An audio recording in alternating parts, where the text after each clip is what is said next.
And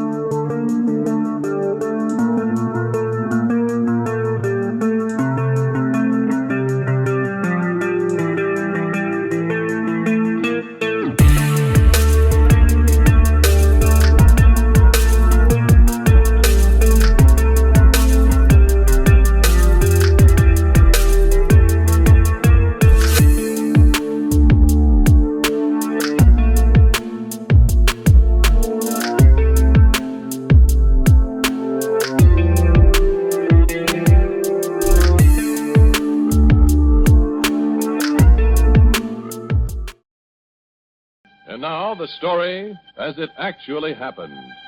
Ralph K. Mills' story as he lived it. Minneapolis, Minnesota.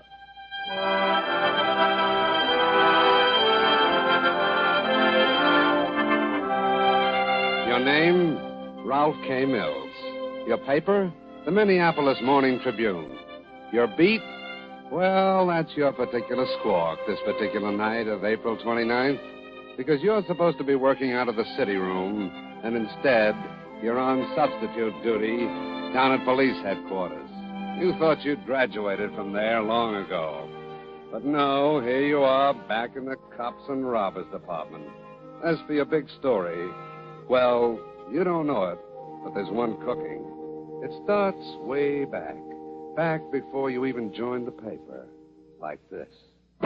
How many times do I have to tell you not to slam that door when you come in? I'm sorry. Sorry, that's all you ever say, and then you go right ahead and do it all over again. I said I was sorry. It wasn't my fault. The spring's busted. Well, why don't you fix it? I will. I will. Promises. Oh, lay off of me, will you, honey? Don't you honey me. I was only... Oh, you make me sick. Come on, let's go out and get something to eat. Go out? I just came in. Oh, golly, I thought... Now what? Now what have I done? Well, we're always going out to eat. Can't we ever stay home once in a while? Stay home? When do we ever go out? When do you ever take me out? Oh, that's not fair. Well, last week Never mind. Forget it. I'll go out in the kitchen and make your old supper. Look, let's not keep squabbling, huh? No. Golly, everything used to be so nice. Everything used to Never mind. Just go inside, take your shoes off, dear. Read your paper, dear. Yeah, when everything's ready, you'll be fast asleep. I know. Look, it isn't as if you'd had other things to do all day. Is it asking too much for a guy to want dinner when he comes home? Is that asking too much? Just a little peace and quiet around the place? Do you have to pick fights with me all the time? Oh, honey. Hand me the can opener. Listen to me, will you? What do you want? Beans with pork or without? Listen to with me. With or without? What do you want? Just a little peace and quiet around the house. Go ahead. Get sore. Who's sore? I'm just trying to make some sense here. Oh, I know that tone of voice. I can tell. You get so noble, so high and mighty. You make me sick. You make me just plain sick. Got no aspirin tablet yourself. Very clever. You know, someday I'm really going to get sore. That's right. Threaten me. Good and sore someday. One of us is going to be very sorry. Are you trying to scare me? No. I'm just telling you. You keep this up. You keep nagging the daylights out of me. You keep yapping at me. Yap, yappity, yap. You keep it up, and so help me out. You what? You what? You have to slam that door all the time?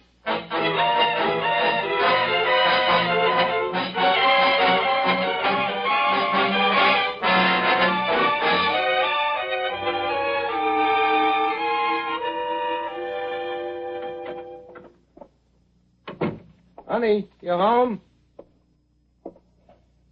Honey? Hey! That woman.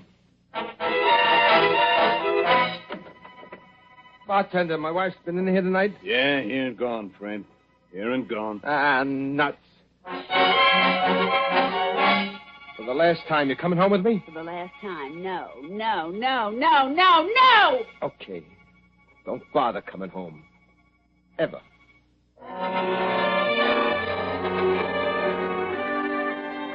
Nothing of that can you know. You, Ralph K. Mills, police reporter for the Minneapolis Morning Tribune, do not have a backward-looking crystal ball. All you know is that it's a pretty average Friday night down at police headquarters. And average means dull. The desk sergeant's got a call. Probably the same old routine. Nothing. Headquarters. Yeah. Yeah. Yeah, so? Yeah? Nothing, huh? Not the way he rushed into the other room. And out comes your friend, Detective Peterson, with this. You say you had a date tonight, Rolf? Yeah, and a deadline. Why? You got another date now, you and me. Where? Down at the city dump? Very funny. With who? A corpse. In silk stockings. You coming?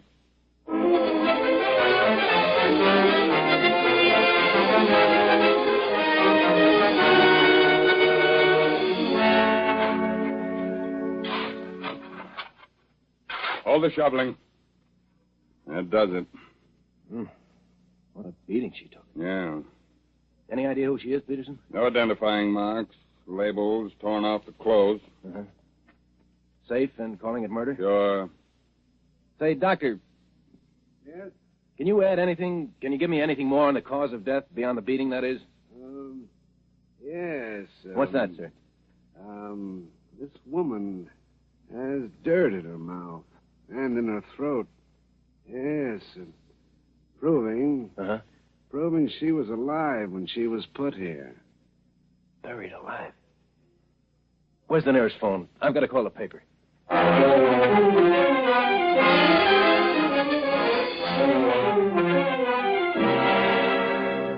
I'll have to hold you for the fast mail edition, George. Yes, so, Ralph. You'll stick with it, huh? Oh, sure. But don't set your heart on an identification by the next deadline or a solution for the final edition, complete with killer attached. Could be done. Sure, by Sherlock Holmes, the FBI, to... Hey, the man is serious. Look, George, this one will go down in the books marked unsolved. Believe me. Never can tell. Just you stay with it. After all, you've got a whole hour till the next deadline. An hour. Might as well be a week. Remember, George, what I've got is a press card, not a crystal ball.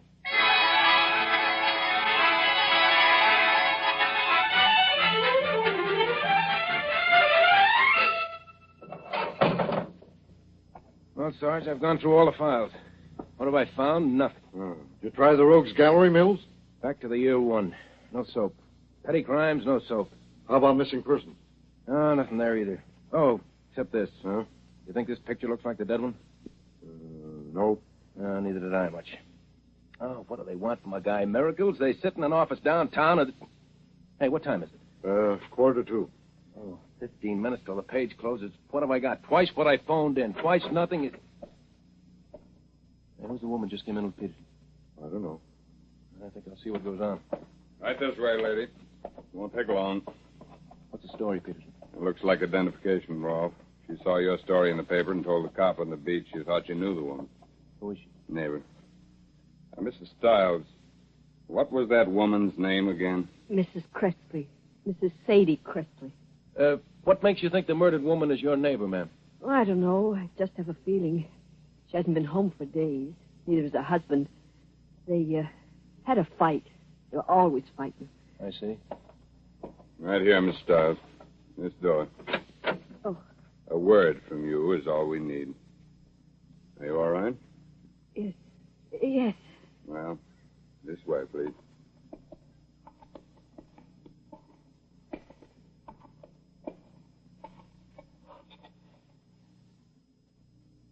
Ready, man? Yes.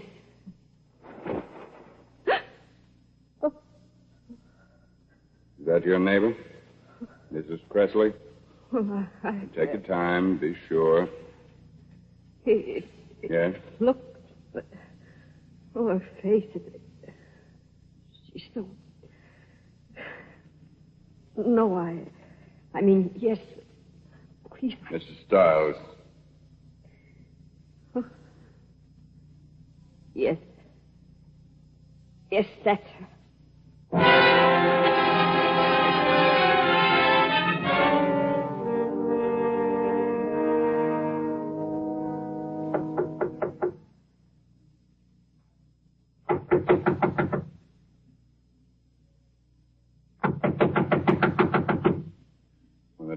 questions, Rolf. Let me do the talking. Sure.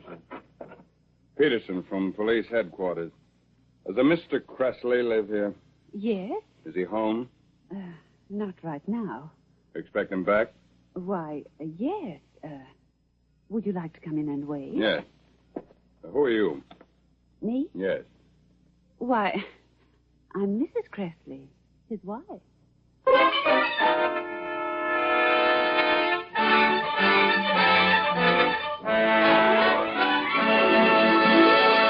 We'll be back in just a moment with tonight's big story, but first a word from Cy Harris. Ladies and gentlemen, have you noticed how many of your friends have changed to Pell Mell? There's a reason. Pell Mell famous cigarettes, Good to look at, good to feel, good to taste. and good to smoke. Yes, there's one cigarette that's really different, really outstanding. Pall Mall. When you pick up a Pell Mell, you can see the difference, you can feel the difference.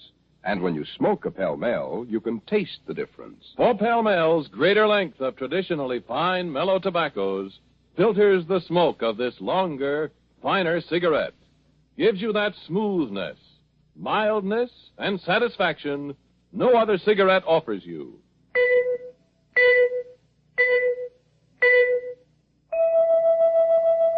Four notes that are alike, and one that is outstanding. And of America's leading cigarettes, one is outstanding. The longer, finer cigarette in the distinguished red package.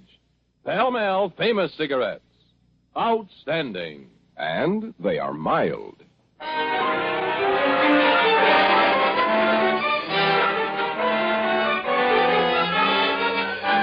Now, we return you to our narrator, Bob Sloan, and the big story of Ralph K. Mills, as he lived it and wrote it.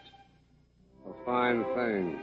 Covering police headquarters for the Minneapolis Morning Tribune, you, Ralph K. Mills, have a blonde corpse turn up in time for the first edition. A person unknown, murdered by person or persons unknown. And the city desk hopes for the who and the by whom for the final edition. And you've just followed a false trail to the bitter end. Just another case of mistaken identity. So what do? Step one, you call the desk. A mistake, George. The woman who identified the corpse was wrong. I'm sorry. It wasn't your fault, Ralph. Any ideas? Didn't you say before you thought you'd found a picture of a missing woman who... Yeah, but the desk cop and I agreed it wasn't the dead one. Well, just the same, the woman was wrong just now. Couldn't you be? What was the date she disappeared? 1935. Her name was Ruth M. Corneau. Well, she could have changed in all those years. So backtrack. Everybody makes mistakes. Yeah, I know. That's why they put erasers on lead pencils. And tonight, my pencil is all eraser.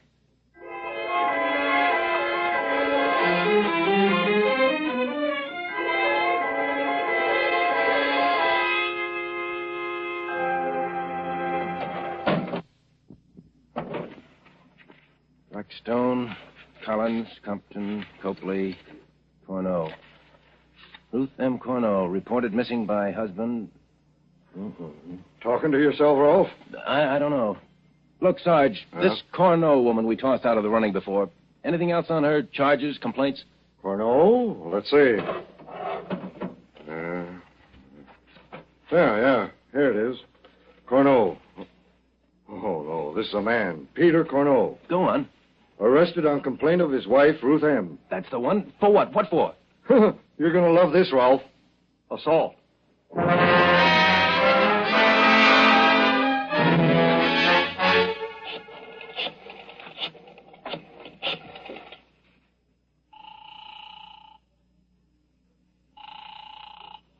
Hello?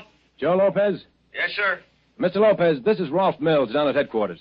What's with headquarters? I'm in trouble? No, sir. I'm from the Morning Tribune. I'm checking on somebody who used to live in your boarding house. Huh? Can I ask you 3 questions? I don't know. Just 3 simple yes or no questions, okay? Okay. 3. Okay. Do you remember a couple named Corneau, Peter and Ruth? Yes. That's one. Good. Do you know where they are now? Him? No. Her, she ran away from him. Kicks around restaurants, clubs, you know. That's 2. 3. Would you know her if you saw her? I guess so. They owe me back rent. Well, would you come down to headquarters? You say 3 questions. No. This is Detective Peterson, Lopez. Will you come downtown to identify a body? Yes.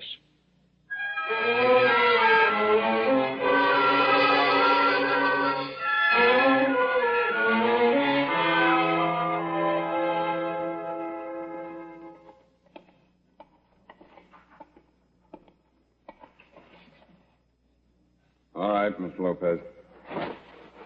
Take your time, Mr. Lopez. Be sure. Well? Don't look like I'm gonna get my back rent. I guess.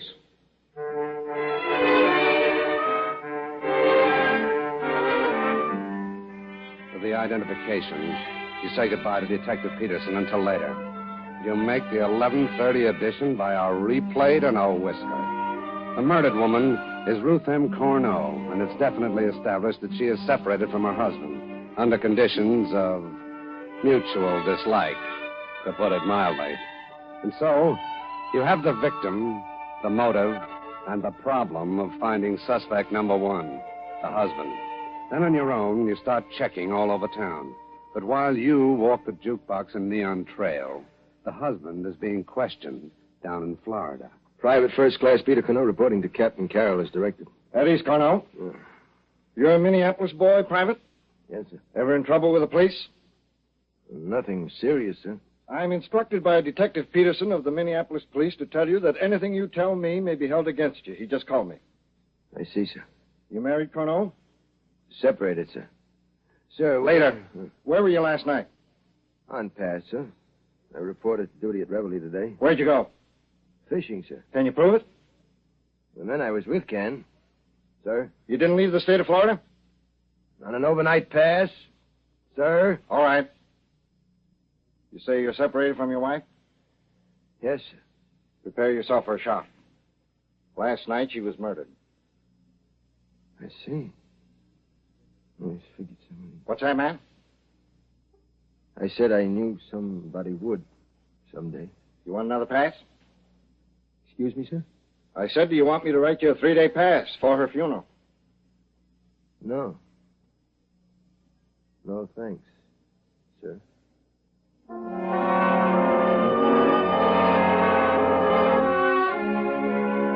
Suspect eliminated. And there you are looking for him in the local bars. But at one, you learn about this tasteful little incident from a bar girl. He used to pal around, Ruthie and me. But she was kind of hard, you know. Everybody was just another sucker for her. Well, I mean, money, you know. So one night, we was here, her and I. All of a sudden, she leaves me flat and goes outside. Goes tearing through the door. And I follow her just in time to see her crash into somebody. Hey, why don't you walk where you're looking? Oh, I'm sorry, lady. You're sorry. Look at my stockings. You ruined my stockings. Sorry. That's all I ever hear is sorry. You knocked the lift off my shoes. I said I was sorry. As for the shoes, I'll drive you home, okay? In what, a bus? Hit the road. Okay, have it your way. Watch where you... Hey, wait a minute. Is this your car, or did you just drive it for somebody? Hey, it's my car. I drive it for myself. Well, why didn't you say so? Home, James. The name is Carson. Wally Carson. And talk nice, Blondie. Hey, you're not bad looking at all. Where'd you say you wanted to go? You're not bad looking either for a guy who picks girls up by knocking them down. I said talk nice, baby. Where to, sis? You still want to ride? Home? No. I want to ride. Let's go someplace and have some fun. Huh?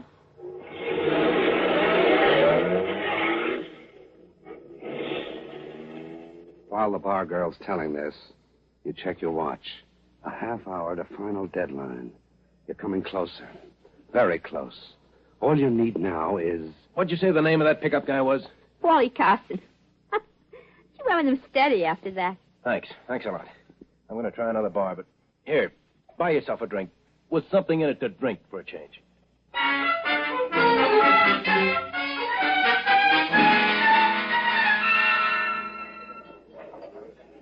Like I said, everything's going nice and quiet when it's blonde. Corno? Yeah. She comes in and takes over the end of the bar. Now, I seen her husband come and drag her out, then I seen him tell her not to come home, and I don't want that kind of trade. This is a home-type bar. I know. You what? Oh. Well, she's feeling fine, no pain at all, drinking up some guy's dough, I figure, and I'm wondering how I can get rid of her quiet when all of a sudden somebody does it for me. A door opens, and in walks this guy, Cott. Ruthie. Somebody call me? Oh, it's you. Yeah, it's me, all right. Where you been the last 2 days? Who wants to know? I want to know. You want to know. You own me or something? Stop pushing me around. Who push who around? You make up to me? You take me for everything I got? And you call that me pushing you around? Come on, you're getting out of here. Ah, your meter's running. Come on. I like it here. I said get out now. Come on. You cheap square, you make me. Go on, hit the road. You get out of here. You let me go. Take your hands off me. Who do you think you're pushing around? Let go of me. Who do you think you are pushing me around like this? That's it. Me, it's none of my business. I would have paid him to take her away. Anybody. And that's all. Uh-huh. When did you say this was? Well, didn't I tell you? Only last night it was. Just last night.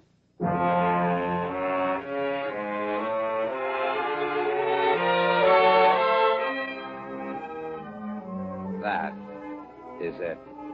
Motive and man. Wally Carson, last man to see Ruth Corno alive. A check on the city directory gives you his address. A call to Peterson, and you have a good cop with you. One short ride, and you have 10 minutes to go to the final deadline with your story on the other side of this door. Peterson unbuttons the flap on his holster. You shift a little behind him. You never can tell. Nobody home, you think? I don't know.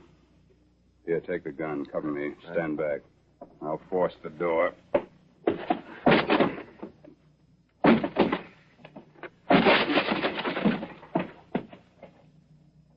Holy... That's shambles. Look at the blood on the walls. Carson! Watch at the other room. Carson, come out, will you? Pete, look. It's a note in the couch. Uh-uh. Don't touch it. Okay to read it? Go ahead. Dear Mother. Dear Mother? I'm sorry. We had a terrific fight. I loved her, and I couldn't stand to lose her. But I couldn't hold her. I guess nobody could. Money in watch pocket for rent. I'm going away. Hope we meet soon. Phone the coop. Can I use the phone? You're sure, and you can read them the note, too. Thanks. You know, there's something about this note. Money in watch pocket. Money in watch pocket. Hey, he expects to be found. What's that door lead to? Closet. What's this one? Leads to the garage. Come on, the front way.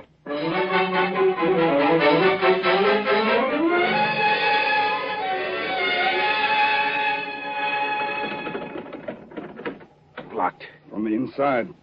Wait a minute. Listen. Engine's running. He gets down on his knees. So do you. You sniff at the bottom of the door. You both say one word. No. Two. Carbon monoxide. In just a moment, we'll read you a telegram from Ralph K. Mills of the Minneapolis Morning Tribune with the final outcome of tonight's big story. Now we read you that telegram from Ralph K. Mills of the Minneapolis Morning Tribune. On entering garage, we found that killer in tonight's big story had escaped beyond the law by committing suicide. Solution of case came at 3 a.m., 9 hours after start of investigation, and in time for the final edition. Many thanks for tonight's Pall Mall Award. Thank you, Mr. Mills. The makers of Pall Mall Famous Cigarettes are proud to have named you the winner of the Pall Mall $500 Award for notable service in the field of journalism. Listen again next week, same time, same station, when Pall Mall Famous Cigarettes will present another big story. A big story from the front pages of the Mobile, Alabama Press Register. Byline, George Cox. A big story about a murder, an escape, and a manhunt.